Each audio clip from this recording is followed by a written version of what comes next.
Hello and welcome to this end-to-end data engineering project. In this video, I'm going to walk you through how we can implement automated Databricks Notebook CI/CD using Git Actions. Before we go into the practical implementation, I'm going to encourage you to subscribe to this channel if you have not done so, because I spent quality of my time to share my knowledge with you via YouTube videos. In addition, if you want to use my solutions elsewhere, which until this moment is nowhere to be found on internet, kindly do well to give me credit on that. So let's go into the solution architecture. So we're going to provision two resource groups. One is for the dev environment and another for the production environment. Why? Because it helps us to isolate our environment and control permissions. And afterwards, we're going to provision dev Databricks Workspace inside this dev resource group. And then we're going to provision the prod Databricks Workspace inside the prod resource group. And afterwards, we're going to proceed to create our Git repository, we're going to create our secret, and then we're going to be doing the workflow actions. And we're going to be deploying from the dev into the prod deployment Databricks Workspace. And then we can use either the AI BI dashboard to visualize our data. We can even use the Power BI or the Tableau. But in this scenario, we're going to be using the Power BI again for data visualization. Enough of talking, let's go into the presentation. All right, so this is my Azure portal. Now we want to provision the two dev and prod resource groups. And to do that, I'm going to click on the resource groups, and I can see the button to create a new resource group. Under the basics, I'm going to provide this name dev-databricks-rg, and I'm going to copy that and maintain the UK South region where I'm located. And at the bottom, I'm going to click on review plus create. And this is going to be validated quickly, and I'm going to click on create. So this is going to be provisioned in a matter of seconds, and I'm going to click on the create, and then we want to create the prod, and I'm just going to call this one prod, maintain all the other settings, and click on the review plus create, and then click on create. So I'm going to come here and I'm going to refresh so I can see the dev-databricks-rg resource group, and we want to go ahead and provision the Azure Databricks Workspace. So right in here, I'm going to click on create, and in the marketplace, I'm going to search for Databricks and press enter to commit, and I can see the Azure Databricks service. So click on that, and I'm going to click on create. And under the create an Azure Databricks Workspace, under the basics, I'm going to maintain the subscription, and this is going to be housed in the dev-databricks-rg resource group. And then for the workspace name under the instance details, I'm going to use dev-databricks workspace, and I'm going to copy this. And for the region, I'm going to maintain the same region for my resource group as well as the Azure Databricks. And for the pricing tier, I'm going to use the premium role-based access control, and I'm going to maintain every other details. So I'm going to click on review plus create, and this should be validated successfully, and I'm going to click on create. So this is going to be submitted for deployment, and this can take some couple of minutes. So I'm going to come back to the home, and then I can do the same thing in the production resource group. So click on that, and I'm going to click on create. And in the marketplace, I'm going to search for Databricks, press enter, and I can see the Azure Databricks service. Click on that. I'm going to click on the create. And in the create an Azure Databricks Workspace, I'm going to maintain the resource group name, which is the prod-databricks-rg. And this, as I mentioned, allows us to isolate and control our permissions, which is what is being used in the production environment. And then for the workspace name, I'm going to just paste and just modify this. I'm going to call this one prod-databricks-workspace, and I'm going to maintain the UK South region, maintain the pricing tier, and click on the review plus create at the bottom. And this validated successfully, and I'm going to click on create. So I can click on this and I can see both of them submitted, and this can take about 3 minutes in order to fully deploy.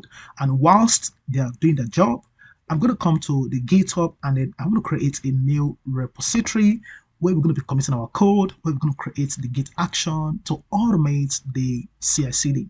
So I'm going to click on new repository, and I'm going to give this a nice name, and this is going to be within my organization, that is my username. I want to call this on CICD-Databricks-project. because this is indeed a project, and you can see this is available, and I'm going to just give this a demo repo as a description. And due to popular demand, I'm going to make it a publicly accessible repository, not private. And of course, we need to initialize this repo with a readme file. So I'm going to check this box, and then I'm going to scroll to the bottom, and I can see the option to create a new repository. So click on that, and in matter of seconds, we have the CICD Databricks project repository created. Now I'm going to come here and I'm going to pause the video because this can take a while, as I talked about, to fully deploy. Okay, so we can see deployment succeeded for the two Azure Databricks services for the dev and prod environment. Awesome. So I'm going to come back here, and then I can close this notification, and then we can launch each of the Databricks workspace. Let's come to the dev, and I'm going to click on this, and I can see the launch workspace. So this is going to come, and I'm going to come back to the resource group, and then we can go to the production resource group, launch the production Databricks workspace, click on the launch, and we can see we have the dev Databricks workspace opened, and I can see the prod Databricks workspace opened. Awesome. Now I'm going to move this aside, so we have the prod, the dev, and then the prod on the right hand side. Now we want to go ahead and clone the GitHub repository in the dev workspace and also in the production workspace. So to do that, I'm going to come to the dev first, click on the workspace. Now you want to make sure you're able to see the workspace pointing to the user and then pointing to your email, and then I'm going to click on create a Git folder. Now I'm going to do the same thing for the production workspace. Click on the workspace, I will click on the Git folder, and we need to provide the Git repository URL, which will automatically detect the Git provider as well as the name of the repository. So I'm going to come here and I'm going to copy in the formula bar the entire URL. So I'm going to paste in the prod, dev, and the prod URL respectively, and you can see this detected the Git provider as well as the name of the Databricks repo. Now for this, I'm going to call this one dev Databricks Git folder, because I want to actually differentiate the dev and the production Git folder. So I'm going to come here and I'm going to get rid of this and paste, and I'm going to call this one prod. All right, now this is a very good practice that I highly recommend for enterprise. So once this is sorted, I'm going to click on create Git folder, and I'm going to come to the dev and click on create Git folder. Now we are able to see the readme.md files in each of the folders. Now this doesn't mean that we are fully authenticated. How do I know this? We need to go to the linked account in order to provide the personal access token, which guarantee authentication to GitHub repos. So I'm going to come at the top right hand corner, and this is the dev. I want to go to the settings, I want to go to the linked accounts, and I can see that I'm not fully authenticated. So I'm going to choose the GitHub as the Git provider, and then we have the link account to authenticate. But in a production environment, I recommend using the personal access token. So I'm going to choose this, and I'm going to come here and do the same thing in the production. Go to the settings, go to the linked accounts. I'm going to choose the GitHub, and I'm going to choose this. Now I'm going to provide my username, which is born to be great 01, and I'm going to copy that and I'm going to paste. Now we need to get the personal access token from the GitHub. So I'm going to come here and at the top right hand corner, click on this, and then you want to go to the settings, and then you want to scroll down to the bottom. On the left hand side, I want to click on the developer settings, and then I'm going to click on the personal access tokens, and we need the tokens classic, and then click again on the generate new token classic. Now I'm going to call this one Databricks token and maintain this 30 days expiration date. Now we need to define the scope access for our personal tokens. Now based on our automation, we need to first enable this repo, and very importantly the workflow, because we're going to be performing the GitHub action, which perform the continuous integration and continuous delivery. So these two must be checked, and I'm going to scroll down to the bottom and then click on generate the token, and I can see that here. I'm going to copy to the clipboard, come back here, and I'm going to paste in this box and click on the save, and there we go, Git personal access token, and then we can see that we're fully connected, credentials saved, and I'm going to come back here and I'm going to paste also. I can use the same token. I don't need to recreate for the dev and the product. So I can see now we are now fully authenticated. Awesome. Now we want to go to the dev workspace and create our feature branch. We're going to create a notebook with PySpark code. We're going to commit and push, create pull request to merge to the main branch. So this is my dev, and I want to come to the workspace, and I can go right into the Git folder, and I can see the readme file. And so I'm going to click on the main branch, and then I can see the option to create a feature branch, and I'm going to call this one feature where we perform some development work /create _ Databricks Notebook. So you can use whatever name you like, and this is going to be based on the main branch, and I'm going to click on create. So this is going to be created and automatically selected in order for us to be able to create our notebook. So this is done. I'm going to come back here and I'm going to click on this create and go to the notebook. Okay, so I'm still seeing the main branch. Let me just swipe back here. All right, and let me come back here. Yeah, okay, there we go. So we are in the feature branch now. So I'm going to rename this notebook. Let me call this one sales data notebook for data processing. And once I'm done, I'm going to press enter. So I'm going to use the same code used in the last video, so I'm not going to explain much. So just copy it. Let me copy it to the top, or let me copy from the top down to this point. Copy, and I'm going to paste in this cell, and then I want to copy the data transformation code. Copy, and I'm going to scroll down to the bottom and then create a new cell, and then we want to create the aggregation code, and I'm going to at the bottom create a new cell and paste. Now I'm not going to copy this save method. I'm going to do that in the next pull request. So I'm going to come back because the action is going to be such that will not automatically be triggered after we create the main.yaml file. So we have all of this code, and I'm going to come back to the workspace, and then I'm going to click on this feature branch, and then I can see we have this simply means we've added codes into this branch, and you can see in the notebook. So I'm going to call this one created notebook. I'm going to call this one sales data, and I'm going to click on commit and push. So I'm pushing to the feature branch. After that, and I can see the option to create a pull request on my Git provider. So we can see successfully committed and pushed to the branch, feature branch. So I'm going to close this, and before I create a pull request, I'm going to come back here. Let's go here and check the repo. And when I click on this, I'm going to see that we have this notification. So we can see that we have the compare and pull request button, but I'm going to do that within the Databricks workspace. So I'm going to come back here and create a pull request, and a new tab is opened automatically. So I'm going to come back here, and we are able to merge from this branch into the main branch. Awesome.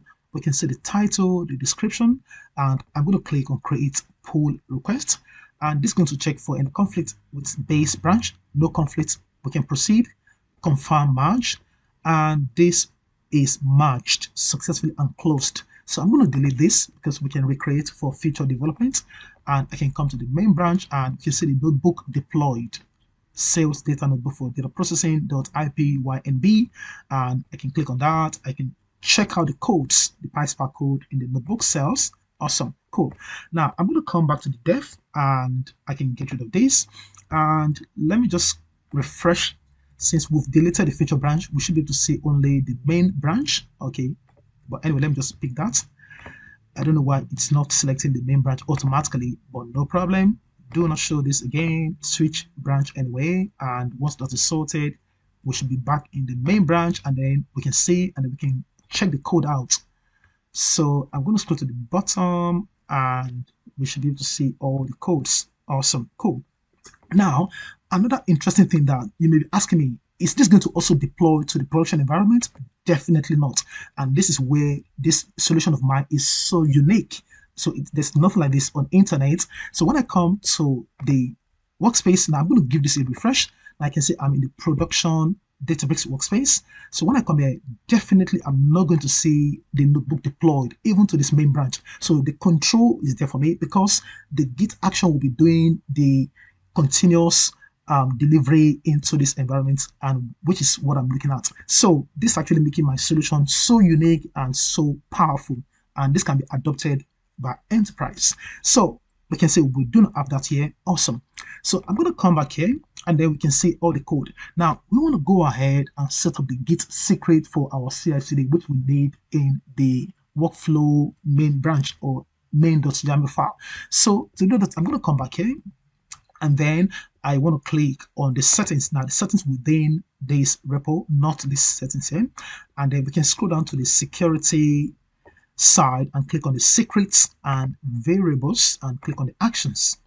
Now for this, we need things such as the dev deployment target URL, and we also need the dev deployment target token to authenticate to the dev Databricks workspace. We also need the prod deployment target URL as well as the prod deployment target token in order to authenticate to the production Databricks workspace. So I'm going to click on create new repository secret, and I'm going to call this one dev deployment URL.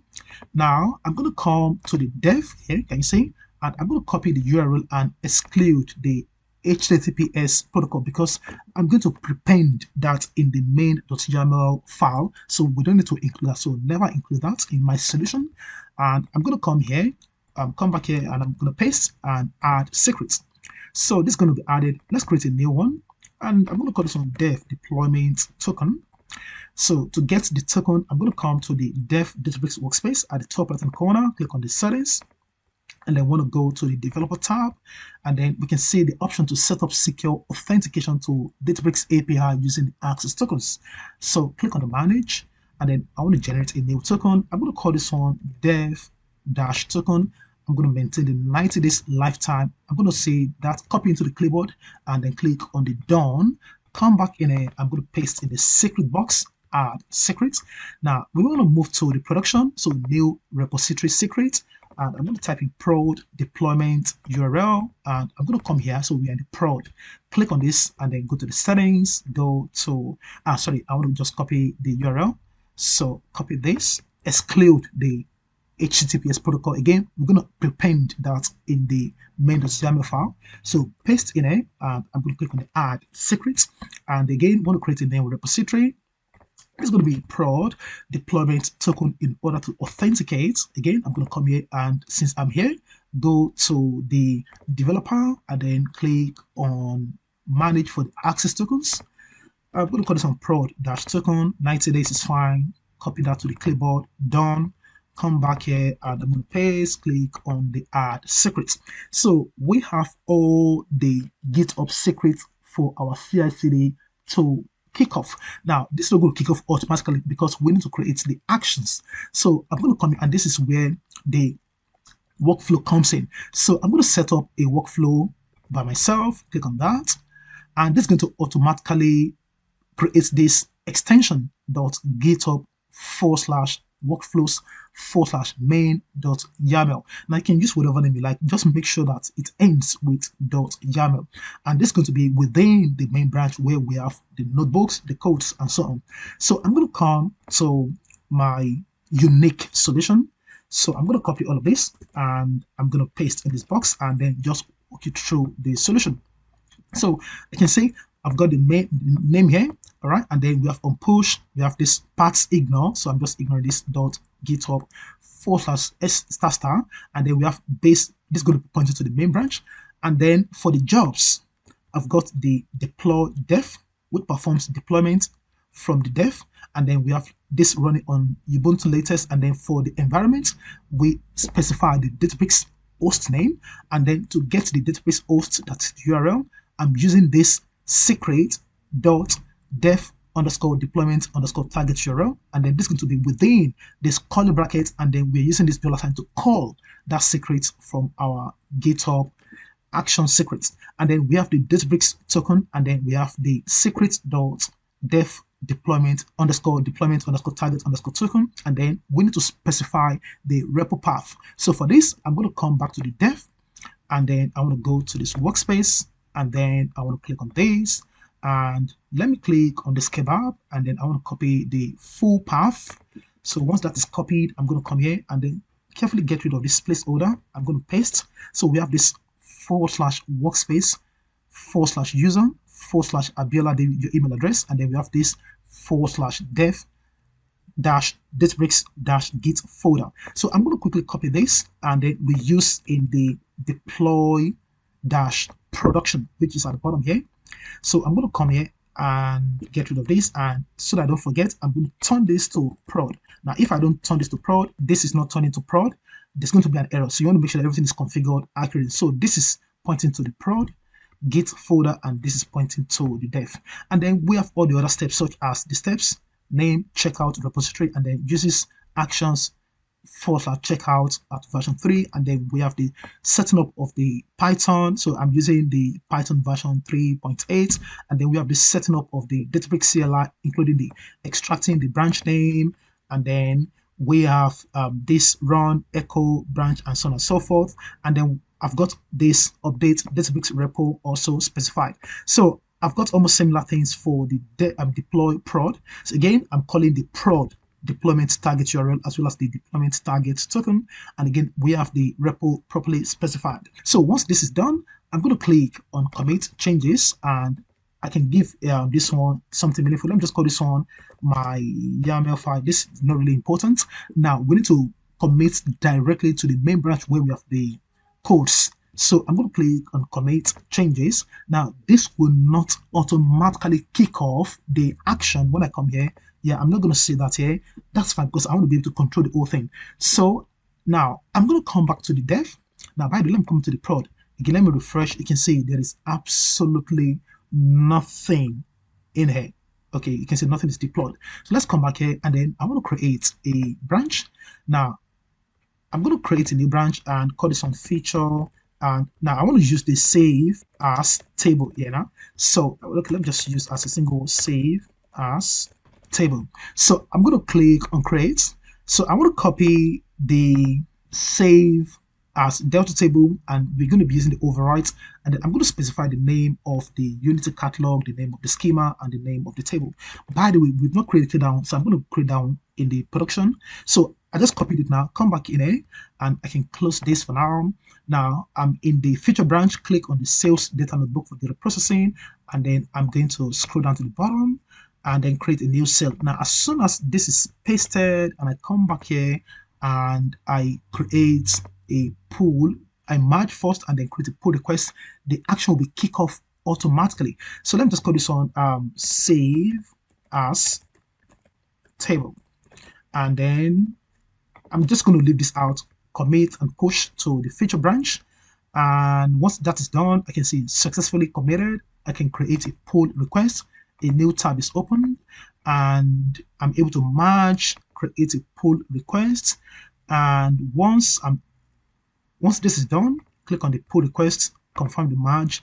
Now, once this is done, now the action is automatically kicked off.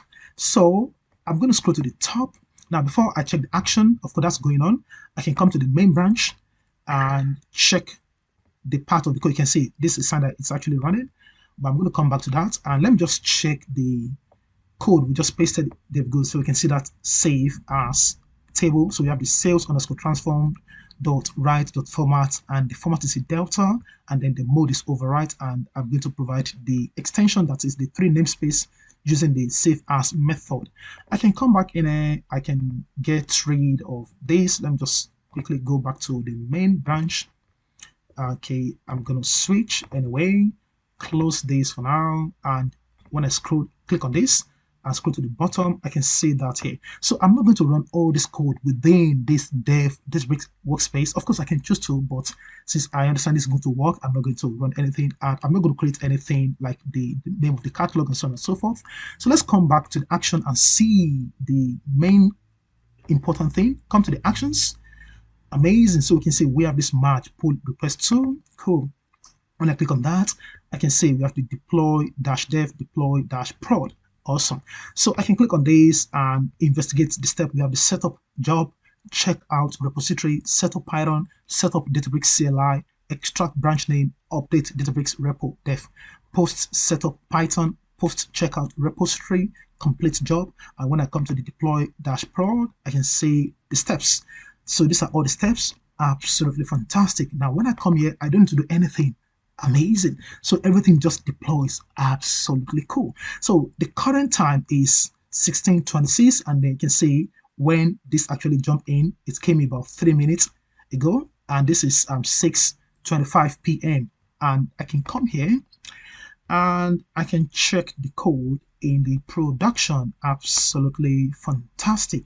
Yeah, so our CI/CD is working as expected. Now, normally we shouldn't make any changes in this production environment, but I'm going to make changes and it'll tell you what to do so that I don't actually struggle if you're trying to implement the solution for your organization. So first, I'm going to come to the catalog, and then I want to create a catalog and a schema. So click on this plus sign, create a catalog, and I'm going to call this one data underscore UC for catalog, and I'm going to allow Databricks to undo this for me, the storage location, and then click on create. And this is created, and let me just close this, and let me just close this also. And you can see one data UC, and then we want to go ahead and create a schema within, create schema. Let me just call this on sales underscore schema. And then I'm going to choose the same storage location, click on create. All right, so this is done. So I'm going to go back to my notebook and click on this Git folder, go to the sales data processing for notebook, and then I'm going to come here. So I can expand, I can see the catalog, and I can expand this, and let me click on this kebab for the sales underscore schema, and then copy the schema path, which is going to include the name of the catalog anyway. So I'm going to just come inside this double quotes and then get rid of this and paste. So we can see one data UC dot sales schema, and then I'm going to provide the name of the table. Let's call this one sales git table.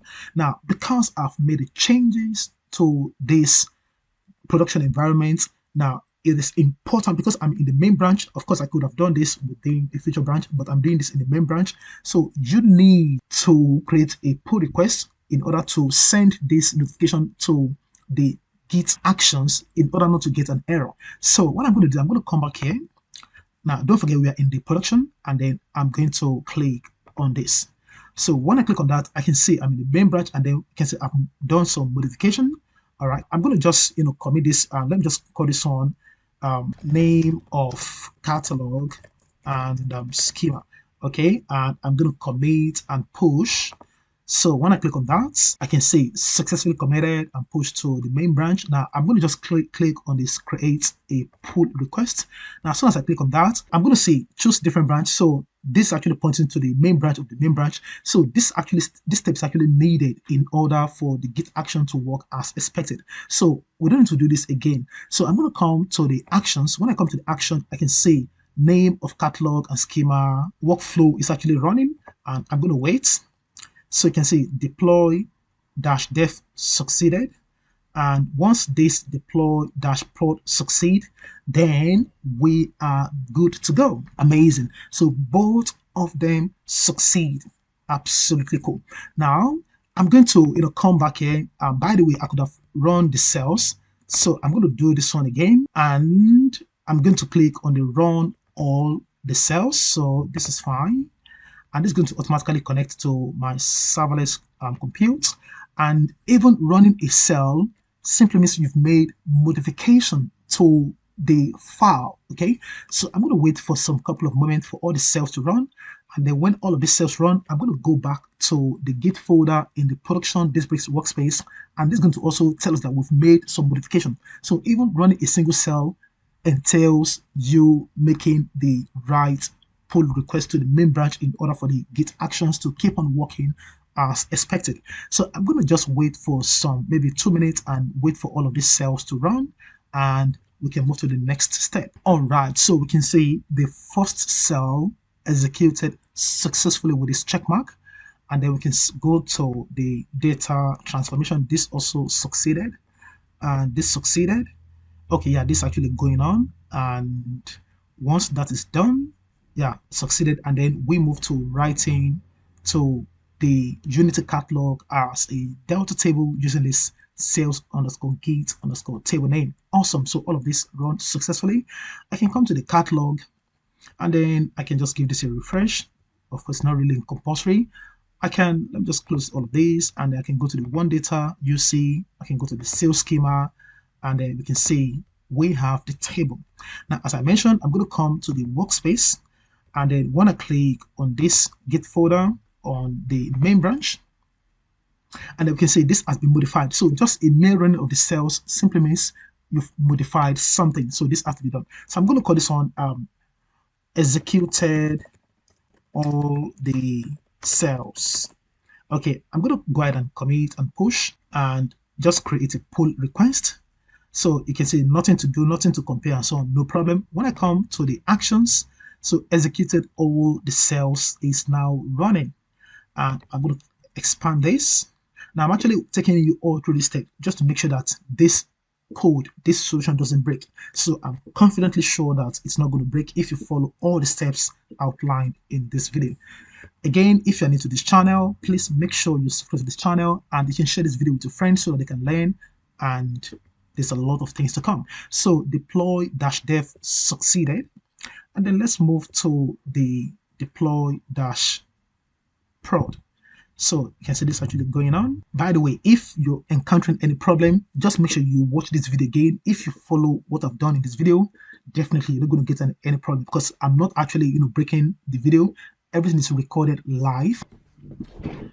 All right, so we can see this also successfully deployed. Absolutely awesome. So I'm going to come back here, and then I can close all of these. So in the main branch, let me just give this a refresh. This is the production Databricks Workspace. So now I'm not going to run anything within the cells again. Cool. So once this is up and running, now we can go to the next step by choosing either we want to visualize our data using the AI/BI dashboard or the Power BI or Tableau. But for this demonstration, I'm going to use Power BI again. So I'm going to come back here, and then I can go right into the workspace and the catalog, and I want to make sure I'm able to see the table, expand this, and then we can see the sales guild table. So once I click on the table name, I can see the option to open in a dashboard. Let's go ahead and open in a Power BI desktop, and I'm going to click on download connection file. So this is now downloaded to my downloads. So while I click on that, I'm going to proceed to get the personal access token in order to be able to authenticate to access in Power BI. So I'm going to come back here, and I can close this for now, and I'm going to close this, and I'm going to, at the top right hand corner, click on this. We can go to the settings, and I'm going to click on developer, and I'm going to click on access tokens. So I'm going to call this on Power BI token generate, copy, done, come back to the Power BI, and you can see this actually connecting, and once the loading of the file is done, it's going to prompt me to authenticate. So let me just come back here. All right, so you can see this is connecting. Let's just wait for some couple of moments. Okay, so I'm going to use the personal access token again, Ctrl V, and click on connect, and I can see my table. Just click on this, and I can load straight into the Power BI data model. So we can see our table. I'm going to click on that to expand, and similar to what we did in the last video, let's just see the total sales, and this is going to spin because we are using the direct query. And whilst that's doing its job, I'm going to click on the year and choose don't summarize,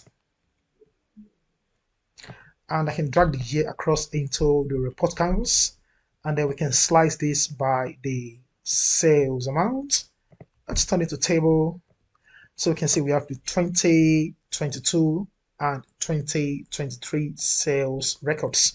Now, when I come back to the production, let me just come back to the workspace, and I go to the Git folder, and I go to the notebook, based on the data we're adding, we have the transaction for the year 2022 and 2023. Okay, so by the way, I shouldn't have touched this, but no problem. So I'm going to quickly come back to my notebook, and then I want to add the data for the year 2024. So I'm just going to copy this. Let me just check whether this, what I did is not going to impact this production code. So I'm going to come back to the workspace, and I'm going to go right into this main branch, and let me check. You can see, okay, no changes. So that's not registered. Awesome. So I'm going to come back to the dev Databricks workspace, and then I want to refresh and then create another feature branch for the 2024 sales transaction. Okay, so I'm right in it. So I can click on this, and it's going to take me back to the Git folder, create a new branch. Let's call this one feature sales 2024. And I'm going to click on create. And once that is created, I can open the notebook and then paste my code. So there we go, sales 2024. And I'm going to scroll down a little bit and then come inside this square bracket and paste. So we're just adding the transaction record for the 2024. So once this is sorted, I can just go back and commit. So this has been modified. Let's call this one sales 2024 new sales file, and then click on the commit and push. So this is going to be committed, and let's just create a new pull request, and we are able to create the pull request, and we should check for no conflict, merge pull request, confirm the merge, and this succeeded, and I can delete this branch.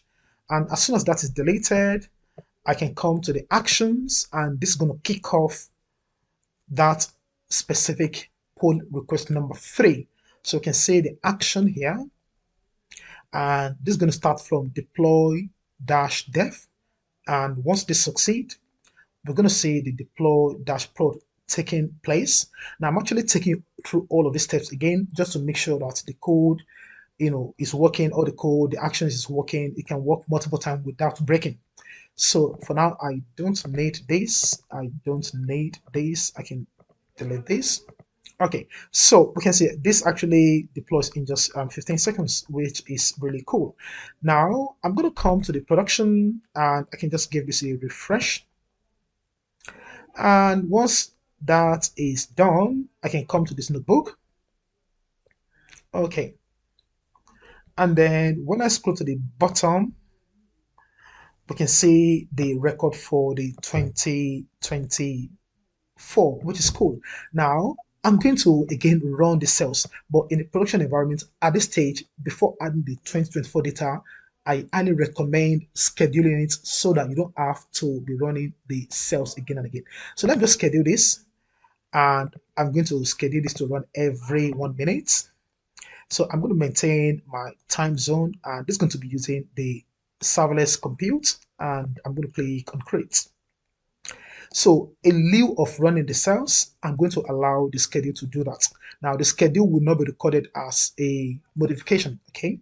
So I'm going to pause this video and allow this to complete. So whilst that's doing its job, I'm going to come to the catalog, and then I can check the sales gate table, click on that. And then when I click on the sample data, this is going to prompt me to connect. Okay, yeah, this is already connected to my compute. So for now, we're able to see the 2022 and 2023 sales record, not seeing the 2024 yet. So I'm going to wait for some couple of minutes so that the schedule can run. And then once we have the 2024 data visible, then we can go to the Power BI and refresh. And once we refresh, we should be able to see the data, the record for the 2024, and then we can see all the sum of sales and so on. And that is making our CI/CD fully automated and reliable. So I'm going to quickly come back to the workspace. I can go right in here, I can come to the sales schema, sales notebook, and I can click on the schedule, and you can see this actually building up. I'm going to pause this video and continue once this changes to succeeded run status. Okay, so I can still see that this is actually not run. I can see that we've got this max concurrent runs exceeded. So in this case, I'm going to manually run all the cells. So click on the run all cells, and this succeed. And I think this should be done in a matter of seconds. So there we go. So this is going to be the last step. So yeah, we have this data now written because of this override. So when I come to the catalog and I go to that specific table, which will be the sales git table, I can come to the sample data and okay, let me just refresh. So we should be able to see the 2024 sales record. There we go. It's just coming in. So can you see at the bottom here, we have all the sales record for the 2024. Absolutely awesome. So I'm going to come to the Power BI. And then when I come to the Power BI, now, of course, in the Power BI, we can publish this to the Power BI workspace and then configure the refresh policy so that we don't have to do any manual triggering or refresh. But for this stage, I'm just going to click on the refresh. So when I click on the refresh, we should be able to see the 2024 sales, sum of sales. Absolutely brilliant. There we go. Cool. And this is also changing. Wonderful. Now let's just test this because we need to test all of this properly to be sure that we can safely adapt this in a production environment. So I'm going to copy this for the 2025 and I'm going to come back to the dev workspace. So I'm going to go back here and then create a feature branch. I'm going to call this one feature 20 sales 2025 and I'm going to click on create. And once that is created, I can paste the code. Of course, in a production environment, you're not going to be pasting code. You probably want to get your data maybe from a storage account, maybe like Azure storage account, or you want to use volume or whichever one you have to use. But for demonstration, I'm just going to be using the copy pasting of codes. So I'm going to paste in here, and then we can see we have the 2025 records pasted, and I can click back on this, and we have modified it. And I'm going to call this one sales 2025, new sales or sales 2025. We can commit and push to the feature branch, and I can pull request by deleting this. I don't need this again for now. And then I'm able to merge, create the pull request, and it's going to check for conflict. No conflicts. Merge, pull request, confirm, merge, successfully merged and closed. Delete the branch, and I can go to the actions, and it's going to kick off the merge pull request number 4 from this my username, and then I can see the name of the branch. And when I click on this, I'm going to see the def deploy, and I can also see the prod deploy kicking off.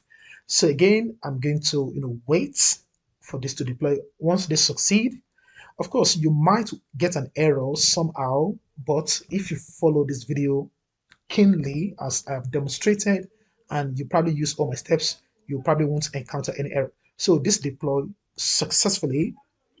I can come here, and when I come to the workspace, I can go into the Git folder. I can come to the notebook in the production Databricks Workspace, and when I scroll to the bottom, I can see that here. Okay, so we have the data for the 2025. I can see there is a mistake of bracket here. So what I'm going to actually delete this. Now I have modified the production Databricks Workspace main branch. So this is going to be registered as modified. So I'm going to come here. I can see M here. All right, cool. So then let me just go to deleted unwanted character, and I'm going to just call this one. Let me just leave this and commit and push and merge pull requests. So this is fine. Nothing to do. Just come here and then I can say deleted unwanted character. So you can see everything's actually turning green. Okay, and it's good to see that everything is turning green. So once this is done, yeah, we can move ahead to run all the cells. So I'm going to click on this, and the deploy succeeded, the dev succeeded, and then the deploy should also succeed. Okay, yeah, this is also successful. Awesome. So when I come here, okay, I can delete all of this. So I can go to the notebook, and let me just check the schedule whether it's okay. I'm not sure why it's not going yet, but let me just run all the cells again. So run all cells. So there shouldn't be any error. Okay, and okay, there we go. This is going to save, and because we've modified, I'm going to come back here, go to the main branch. So modified. Okay, yeah, this is now registered as modified. Okay, cool. So I'm going to go to the catalog, and then I can check the one data UC catalog. I can check the schema. I can check this and go to the sample data view. And let's check for the 2025. There we go. So we have all the records for the 2025. Absolutely awesome. So let's come to the Power BI and click on refresh. And then we should be able to see the whole thing changing. There we go. So we have the total sales amount for the 2025. This is 35,046K across all the 2022 to 2025. Awesome. So this is how we can set up a fully automated Databricks Notebook CI/CD using Git Actions. I want to believe strongly that you've learned something new and awesome in this video. If you do, again, like this video, share with your friends, comment, and please subscribe to this channel. Thank you for watching. Bye for now.